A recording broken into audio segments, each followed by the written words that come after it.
എല്ലാവർക്കും നമസ്കാരം. ഇന്ന് നമ്മൾ വളരെ കൗതുകകരമായ ഒരു കാര്യമാണ് നോക്കാൻ പോകുന്നത്.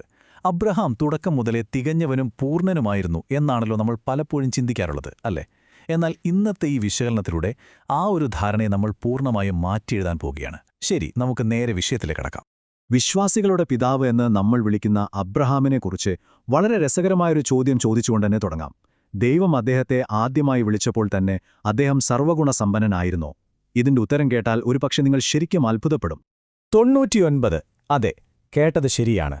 അബ്രഹാമിന് 99 വയസ്സായപ്പോഴാണ് ദൈവം അദ്ദേഹത്തിന്റെ ആത്മീയ പക്വതയെക്കുറിച്ച് കൃത്യമായി സംസാരിക്കുന്നത് തന്നെ. അതായത് അതുവരെയുള്ള അദ്ദേഹത്തിന്റെ യാത്ര നമ്മളെപ്പോലെ തന്നെ ഒത്തിരി പോരായ്മകളും അപൂർണതകളും നിറഞ്ഞതായിരുന്നു. ഉൽപ്പത്തി 17-ാം അധ്യായം 1-ാം വാക്യത്തിലെ ഈ നിർണായകമായൊരു വെളിപ്പെടുത്തൽ നോക്കൂ. എന്റെ മുമ്പാകെ നടന്ന് നിഷ്കളങ്കനായിരിക്കുക, അതായത് പൂർണ്ണനായിരിക്കുക എന്നാണ് ദൈവം ആവശ്യപ്പെടുന്നത്. ഇതിനർത്ഥം എന്താണ്?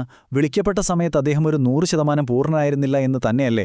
തികച്ചും മനുഷ്യസഹജമായ പല ബലഹീനതകളും അദ്ദേഹത്തിനുണ്ടായിരുന്നു. അതാണ് നമ്മളിന്ന് പരിശോധിക്കാൻ പോകുന്നത്.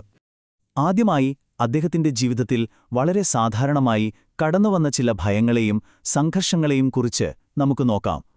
ഇതൊന്നാലോചിച്ചു നോക്കൂ. സ്വന്തം ജീവൻ നിലനിർത്താനും കുടുംബത്തോടുള്ള കൂറ് കാണിക്കാനും അദ്ദേഹം ഏതറ്റം വരെയും പോയി. തന്റെ മരുമകനെ രക്ഷിക്കാൻ വേണ്ടി അദ്ദേഹം ശത്രുക്കളെ വകവരുത്തുന്നുണ്ട്.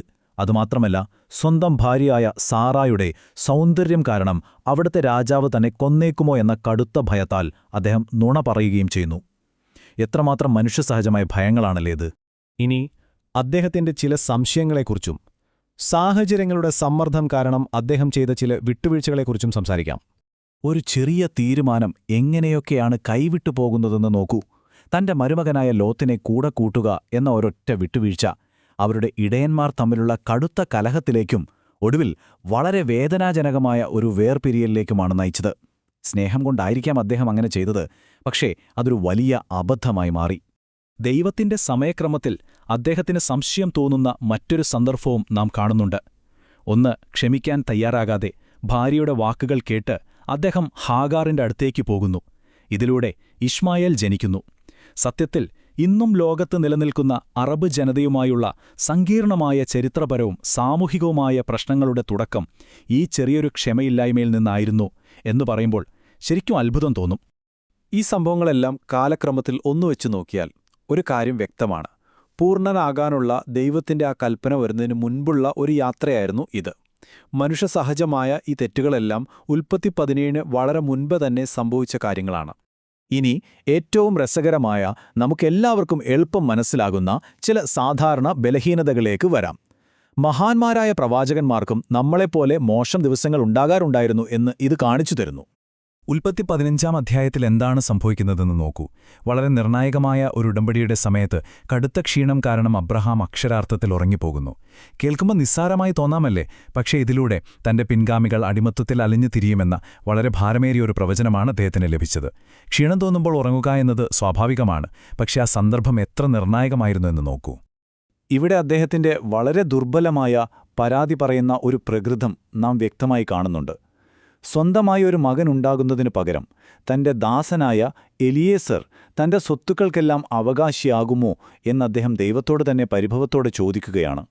ഭാവിയെക്കുറിച്ച് ഏതൊരു സാധാരണ മനുഷ്യനുമുള്ള ആശങ്കകൾ അദ്ദേഹത്തിനുമുണ്ടായിരുന്നു. അപ്പോ ഇത്രയൊക്കെ പോരായ്മകൾ ഉണ്ടായിരുന്നിട്ടും എന്തിനാണ് ദൈവം അദ്ദേഹത്തെ തെരഞ്ഞെടുത്തത്? ഇതിൽ നിന്നെല്ലാം നമ്മൾ എന്താണ് മനസ്സിലാക്കേണ്ടത്? റോമർ 4:10 ഇതിനൊരു മനോഹരമായ ഉത്തരം നൽകുന്നുണ്ട്. അബ്രഹാം പരിച്ഛേദന ഏൽക്കുന്നതിനു മുമ്പ്, അതായത് അദ്ദേഹം തന്റെ അപൂർണതയുടെ അവസ്ഥയിലായിരുന്നപ്പോൾ തന്നെയാണ് ദൈവം അദ്ദേഹത്തെ വിളിച്ചത്. അദ്ദേഹം പൂർണ്ണനായതുകൊണ്ടല്ല, മറിച്ച് തന്റെ കുറവുകളോടെ തന്നെ അദ്ദേഹം തിരഞ്ഞെടുക്കപ്പെടുകയായിരുന്നു എന്ന യാഥാർത്ഥ്യം എത്ര മനോഹരമാണല്ലേ! അതുകൊണ്ടുതന്നെ നമ്മൾ ഉപയോഗിക്കുന്ന വാക്കുകൾക്ക് ഇവിടെ വലിയ പ്രാധാന്യമുണ്ട് കേട്ടോ.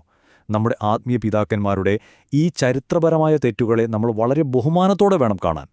അവരെ കുറ്റപ്പെടുത്തുന്ന തരത്തിൽ പാപങ്ങൾ എന്നല്ല, മറിച്ച് മനുഷ്യസഹജമായ ബലഹീനതകൾ എന്ന് തന്നെയാണ് ഇതിനെ വിശേഷിപ്പിക്കേണ്ടത്. ഞാൻ ഈ ഒരു ചോദ്യം നിങ്ങളിലേക്ക് വിടുകയാണ്. ഇത് കേട്ട് ഒന്ന് ചിന്തിച്ചു നോക്കൂ. ഒരു വലിയ സാമ്രാജ്യം കെട്ടിപ്പടുക്കാൻ അപൂർണതകളും ഭയവും സംശയങ്ങളും ഉറക്കക്ഷീണവുമുള്ള ഒരു സാധാരണ മനുഷ്യനെയാണ് ദൈവം ഉപയോഗിച്ചതെങ്കിൽ, നിങ്ങളുടെ സ്വന്തം അപൂർണതകളുമായി ജീവിതത്തിൽ മുന്നോട്ടു പോകുന്നതിൽ നിന്ന് നിങ്ങളെ യഥാർത്ഥത്തിൽ തടയുന്നത് എന്താണ്?